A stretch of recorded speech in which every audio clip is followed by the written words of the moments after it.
নমস্কার বন্ধুরা, আমি নীল। তোমরা দেখছো আর এস এডুকেশন বেঙ্গলি। আমাদের এই চ্যানেলে ইতিহাসে যে পরপর অধ্যায়ভিত্তিক ক্লাস চলছে, আজকে করব আমরা ৫ নম্বর ক্লাস। আজকে টপিক মৌর্য সাম্রাজ্য।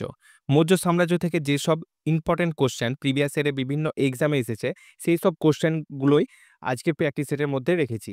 চলো আজকের প্রথম কোশ্চেন আমরা দেখি। প্রথম কোশ্চেনে বলেছেন, নন্দ রাজবংশের পর মগধে কোন রাজবংশ রাজত্ব করেছিল? অপশন মৌর্য, কুষাণ, গুপ্ত নাকি শুঙ্গ। এখানে উত্তরটি হবে মৌর্য। কিছু এক্সট্রা ইনফরমেশন দেখো। চন্দ্রগুপ্ত মৌর্য ধননন্দকে পরাজিত করে এবং মৌর্য বংশে প্রতিষ্ঠা করেন। তাহলে মৌর্য বংশে প্রতিষ্ঠাকে চন্দ্রগুপ্ত মৌর্য, এবং এটি কবে করেন? ৩২৪ খ্রিস্টপূর্বে, এটা মনে রাখবে। এবং নন্দবংশে প্রতিষ্ঠাতা যদি কোশ্চেন করে তাহলে বলবে মহাপদ্মনন্দ। তাহলে নন্দবংশে প্রতিষ্ঠাতাকে মহাপদ্মনন্দ। এবং নন্দবংশ ছিল অক্ষত্রিয় রাজবংশ, এটা মনে রাখবে। তাহলে নন্দবংশ ছিল অক্ষত্রিয় রাজবংশ এবং নন্দবংশের প্রতিষ্ঠাতা হচ্ছে মহাপদ্মনন্দ। এবং নন্দ রাজাদের রাজধানী ছিল পাটলিপুত্র। এটা অনেকবার পরীক্ষা আছে। তাহলে নন্দ রাজাদের রাজধানী কোথায় ছিল? পাটলিপুত্র। এই এক্সট্রা ইনফরমেশনগুলো সবাই মনে রাখবে। নেক্সট কোশ্চেন, চন্দ্রগুপ্ত মৌর্যের পুত্র কে ছিলেন? অপশন বিম্বিসার, বিন্দুসার, অশোক নাকি দ্বিতীয় চন্দ্রগুপ্ত। অপশনে থাকা বিম্বিসার আর বিন্দুসারের মধ্যে অনেকবার গন্ডগোল হয়ে যায় সবার। এখানে উত্তরটি হবে বিন্দুসার। বিন্দুসার ছিলেন চন্দ্রগুপ্তের পুত্র এবং অশোকের পিতা। চন্দ্রগুপ্ত মৌর্যকে জৈনগ্রন্থে সিংহসেনা বলা হয়েছে এবং তাকে অমৃতাঘাতও বলা হতো। এগুলো মনে রাখবে। নেক্সট কোশ্চেন, ভারত থেকে গ্রিকদের নির্বাসিত করেন? অপশন চন্দ্রগুপ্ত মৌর্য, অশোক, বিক্রমাদিত্য নাকি সমুদ্রগুপ্ত। এখানে উত্তরটি হবে চন্দ্রগুপ্ত মৌর্য। চন্দ্রগুপ্ত মৌর্যের উপাধি ছিল মহারাজা ধীরাজ। নেক্সট কোশ্চেন, কে চন্দ্রগুপ্ত মৌর্যকে স্যান্ড্রোকটাস নামে চিহ্নিত করেন? Option V S Smith, William Jones, doctor Bhandarkar নাকি আর কে মুখার্জি। এখানে উত্তরটি হবে উইলিয়াম জোন্স। চন্দ্রগুপ্ত মৌর্যের আমলে মেগাস্থিনিস সেলুকাসের দূত হিসেবে এসেছিলেন। এবং মনে রাখবে চন্দ্রগুপ্ত মৌর্য শেষ জীবনে জৈন ধর্ম গ্রহণ করে। নেক্সট কোশ্চেন, কৌটিল্য কার প্রধানমন্ত্রী ছিলেন? অপশন অশোক, রাজা জনক, চন্দ্রগুপ্ত মৌর্য নাকি হর্ষবর্ধন। এখানে উত্তরটি হবে চন্দ্রগুপ্ত মৌর্য। এই কৌটিল্যর আরও কিছু নাম মনে রাখবে, যেমন হচ্ছে চাণক্য বা বিষ্ণুগুপ্ত। নেক্সট কোশ্চেন, অর্থশাস্ত্রের রচয়িতা কে? অপশন বিম্বিসার, গুণাঢ্য, কৌটিল্য নাকি কালিদাস। এখানে উত্তরটি হবে কৌটিল্য। তাহলে অর্থশাস্ত্রের রচয়িতা হলেন কৌটিল্য। নেক্সট কোশ্চেন, কোন ঐতিহাসিক ব্যক্তিত্ব বিষ্ণুগুপ্ত নামে পরিচিত ছিল? অপশন কালিদাস, চাণক্য, বিলহন নাকি পতঞ্জলি। একটু আগে এই কোশ্চেনটা নিয়ে আলোচনা করলাম। এখানে উত্তরটি হবে চাণক্য। এই চাণক্যেরই অপর নাম হচ্ছে কৌটিল্য বা বিষ্ণুগুপ্ত। এগুলো মনে রাখবে। নেক্সট কোশ্চেন, সম্রাট অশোক কোন রাজবংশের সম্রাট ছিলেন? অপশন কুষাণ, মৌর্য, গুপ্ত নাকি বর্ধন। এখানে উত্তরটি হবে মৌর্য। সম্রাট অশোকের গুরু হলেন উপগুপ্ত। তাহলে সম্রাট অশোকের গুরু হলেন উপগুপ্ত। এবং এই মৌর্য বংশের শেষ সম্রাট হলেন বৃহদত্ত। এই অশোক সম্পর্কে আমরা জানতে পারি কলহনের রাজতরঙ্গিনী গ্রন্থে, যে অশোক প্রথম জীবনে শিবের ভক্ত ছিল। এবং এই অশোক সিংহাসন আরোহণ করেন ২৭৩ খ্রিস্টপূর্বে। এটা মনে রাখবে। তাহলে অশোক সিংহাসন আরোহণ করে কবে? ২৭৩ খ্রিস্টপূর্বে। নেক্সট কোশ্চেন, কে দেবনাম প্রিয় নামে পরিচিত? অপশন সমুদ্রগুপ্ত, অশোক, হর্ষবর্ধন নাকি চন্দ্রগুপ্ত মৌর্য। এখানে উত্তরটি হবে অশোক। তাহলে দেবনাম প্রিয় নামে পরিচিত অশোক। ভিনসেন্ট স্মিথ অশোক সম্পর্কে বলেছেন, অশোক মানব জাতির প্রধান ধর্মগুরু। এবং এবং অশোক বলতেন সবে মনুষ্যে প্রজন্মা। এটা অর্থ হলো সকল মানুষই আমার সন্তান। এই উক্তিটি খুব বিখ্যাত। তাহলে অশোক বলতেন সবে মনুষ্যে প্রজন্মা, অর্থাৎ সকল মানুষই আমার সন্তান। নেক্সট কোশ্চেন, কলিঙ্গ যুদ্ধ কবে হয়েছিল? এটা অনেক ইম্পর্টেন্ট কোশ্চেন। অপশন ২৩২ খ্রিস্টপূর্ব, ২৪০ খ্রিস্টপূর্ব, ২৬১ খ্রিস্টপূর্ব নাকি ২৬৩ খ্রিস্টপূর্ব। এখানে উত্তরটি হবে ২৬১ খ্রিস্টপূর্ব। তাহলে কলিঙ্গ যুদ্ধ হয়েছিল ২৬১ খ্রিস্টপূর্বে। কলিঙ্গ যুদ্ধের বিবরণ অশোকের ত্রয়োদশ শিলালিপিতে জানা যায়। মৌর্য সম্রাট অশোক কলিঙ্গ রাজ্য আক্রমণ করেন এবং এই যুদ্ধে প্রচুর মানুষ প্রাণ হারিয়েছিল। যুদ্ধের পরেই মূলত অশোক তার রাজ্য জয়ের নীতি পরিত্যাগ করে এবং অহিংসা ও ধর্মপ্রচারে মনোনিবেশ করে। নিম্নলিখিত কোন বিখ্যাত সম্রাটকে শিলালিপির জনক বলা হয়? অপশন কনিষ্ক, সমুদ্রগুপ্ত, অশোক নাকি চন্দ্রগুপ্ত মৌর্য। এখানে উত্তরটি হবে অশোক। অশোকের শিলালিপির ভাষা ছিল প্রাকৃত, গ্রিক, অ্যারামিক। এবং অশোকের লিপি পাঠ্যোদ্ধার করেন জেমস প্রিন্সেপ 1837 সালে। এগুলো মনে রাখবে। নেক্সট কোশ্চেন, মৌর্য যুগে শিক্ষার বিখ্যাত কেন্দ্র ছিল কোনটি?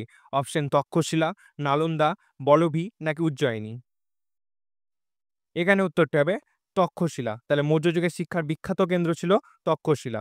নেক্সট কোশ্চেন, মৌর্য রাজবংশের পর মগধে কোন রাজবংশ রাজত্ব করত? অপশন সাতবাহন, কুষাণ, গুপ্ত নাকি শুঙ্গ। এখানে উত্তরটি হবে শুঙ্গ। এবং এই শুঙ্গ বংশের প্রতিষ্ঠাতা হলেন পুষ্যমিত্র শুঙ্গ। এবং এই শুঙ্গ বংশের শেষ রাজা হলেন দেবভূতি। এবং তিনি মৌর্য বংশের শেষ রাজা বৃহদত্তকে হত্যা করেন। নেক্সট কোশ্চেন, অশোক কার কাছ থেকে বৌদ্ধ ধর্মে দীক্ষা নেন? অপশন বিষ্ণুগুপ্ত, উপগুপ্ত, ব্রহ্মগুপ্ত নাকি সমুদ্রগুপ্ত। এখানে উত্তরটি হবে উপগুপ্ত। এবং মনে রাখবে অশোকের মৃত্যু হয় 232 অব্দে এবং এই উপগুপ্ত ছিলেন অশোকের গুরু। নেক্সট কোশ্চেন, ইন্ডিকা গ্রন্থের লেখককে? অপশন মেগাস্থিনিস, কৌটিল্য, আরিয়ান নাকি পতঞ্জলি। এখানে উত্তরটা হবে মেগাস্থিনিস। তাহলে ইন্ডিকা গ্রন্থের লেখক হলো মেগাস্থিনিস। মৌর্য বংশের প্রতিষ্ঠাতা চন্দ্রগুপ্ত মৌর্যের আমলে এসেছিল এবং এই মেগাস্থিনিস ছিল সেলুকাসের দূত। নেক্সট কোশ্চেন, মৌর্য বংশের শেষ সম্রাট কে ছিলেন? অপশন অশোক, বৃহদত্ত, দশরথ নাকি চন্দ্রগুপ্ত। এটা একটু আগে আমি বললাম, এটা উত্তর হবে বৃহদত্ত। এই বৃহদত্তের সেনাপতি পুষ্যমিত্র শুঙ্গ বৃহদত্তকে হত্যা করেন এবং শুঙ্গ বংশ প্রতিষ্ঠা করেন। তাহলে শুঙ্গ বংশের প্রতিষ্ঠাতা হচ্ছে পুষ্যমিত্র শুঙ্গ, যিনি বৃহদত্তকে হত্যা করেন, যিনি আবার ছিলেন বৃহদত্তের সেনাপতি। নেক্সট কোশ্চেন, কে সাঁচি স্তূপ নির্মাণ করেছিল? অপশন অশোক, চন্দ্রগুপ্ত, কৌটিল্য নাকি গৌতম বুদ্ধ। এখানে উত্তরটা হবে অশোক। তাহলে সাঁচি স্তূপ নির্মাণ করেন অশোক। অশোক প্রায় 84,000 বৌদ্ধ স্তূপ সমগ্র সাম্রাজ্যে নির্মাণ করেছিল। নেক্সট কোশ্চেন, অশোকের শিলালিপিতে ব্যবহৃত ভাষা হলো? অপশন প্রাকৃত, হিন্দি, পালি নাকি সংস্কৃত। এখানে উত্তরটি হবে প্রাকৃত। নেক্সট কোশ্চেন, মেগাস্থিনিস ভারতীয় সমাজকে কয়টি ভাগে ভাগ করেছেন?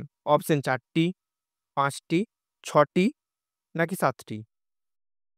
এখানে উত্তরটি হবে 7টি। চন্দ্রগুপ্ত মৌর্য নন্দবংশের শেষ রাজা ধননন্দকে পরাজিত করে মৌর্য বংশে প্রতিষ্ঠা করেন। মনে রাখবে, এখান থেকে যদি বলি নন্দবংশের প্রতিষ্ঠা থাকে তখন বলবে মহাপদ্ম নন্দ। নেক্সট কোশ্চেন, চন্দ্রগুপ্ত মৌর্য কাকে পরাজিত করেছিলেন? অপশন রুরু, ওম্বি, সেলুকাস নাকি আলেকজান্ডার। এখানে উত্তরটি হবে সেলুকাস। এবং এই যুদ্ধটি হয়েছিল মূলত 305 খ্রিস্টপূর্বে। নেক্সট কোশ্চেন, অমৃতাকাত নামে পরিচিত ছিলেন? অপশন বিন্দুসার, বিম্বিসার, অশোক নাকি কালাশোক। এখানে হবে বিন্দুসার। এই অমৃতাকাত শব্দের অর্থ হলো শত্রু নিধনকারী। তাহলে অমৃতাকাত শব্দের অর্থ শত্রু নিধনকারী। নেক্সট কোশ্চেন, মেগাস্থিনিস জাগ হবে না, এখানে কার হবে? মেগাস্থিনিস কার রাজত্বকালে ভারতে আসেন? অপশন অশোক, হর্ষবর্ধন, দ্বিতীয় চন্দ্রগুপ্ত নাকি চন্দ্রগুপ্ত মৌর্য। এখানে উত্তরটি হবে চন্দ্রগুপ্ত মৌর্য। চন্দ্রগুপ্ত মৌর্য সম্পর্কে মনে রাখবে, তিনি শেষ জীবনে জৈন ধর্ম গ্রহণ করেন। নেক্সট কোশ্চেন, অশোকের লিপি পাঠ্যোদ্ধার করেন প্রথম? অপশন কানিংহাম, জেমস প্রিন্সেপ, আর এল মিত্র নাকি ম্যাকডোনাল্ড। এখানে উত্তরটি হবে জেমস প্রিন্সেপ এবং এটি পাঠ্যোদ্ধার করেন 1837 সালে। অনেকবার কোশ্চেনে এই সালটি জানতে চাই, তাহলে সালটি হবে 1837 সালে। নেক্সট কোশ্চেন, সম্রাট অশোকের রাজধানী কোথায় ছিল? অপশন বৈশালী, পাটলিপুত্র, রাজগৃহ নাকি লুম্বিনী। এখানে উত্তরটি হবে পাটলিপুত্র। পাটলিপুত্র ছিল তৎকালীন ভারতের বৃহত্তম নগরী। নেক্সট কোশ্চেন, রাজতরঙ্গিনী অনুসারে অশোকের আরাধ্য দেবতা ছিলেন কে? অপশন বুদ্ধ, বিষ্ণু, বাসুদেব নাকি শিব। এখানে উত্তরটি হবে শিব। তিনি কলিঙ্গ যুদ্ধের পর বৌদ্ধ ধর্ম গ্রহণ করেন। যদি কোশ্চেন আসে রাজতরঙ্গী গ্রন্থের লেখককে, তখন উত্তরটি হবে কলহন। নেক্সট কোশ্চেন, মৌর্যদের রাজধানী কোথায় অবস্থিত? অপশন পাটলিপুত্র, লুম্বিনী, গয়া নাকি বৈশালী। এখানে উত্তরটি হবে পাটলিপুত্র। এই মৌর্য যুগের কিছু শব্দ তোমরা মনে রাখবে, যেমন মৌর্য শাসন ব্যবস্থার জেলা শাসককে বলা হতো স্থানী এবং গ্রামের শাসককে বলা হতো গোপ। এগুলো অনেকবার পরীক্ষা দেয়। এবং আরো কিছু মনে রাখবে, যেমন হচ্ছে মৌর্য যুগের মুদ্রার নাম ছিল পান এবং মৌর্য যুগের করকে বলা হতো ভাগ। এগুলো মনে রাখবে। নেক্সট কোশ্চেন, মেগাস্থিনিস কে ছিলেন? অপশন সেলুকাসের দূত, গ্রিক পরিব্রাজক, চীনা পরিভ্রমণকারী, চন্দ্রগুপ্ত মৌর্যের প্রধানমন্ত্রী।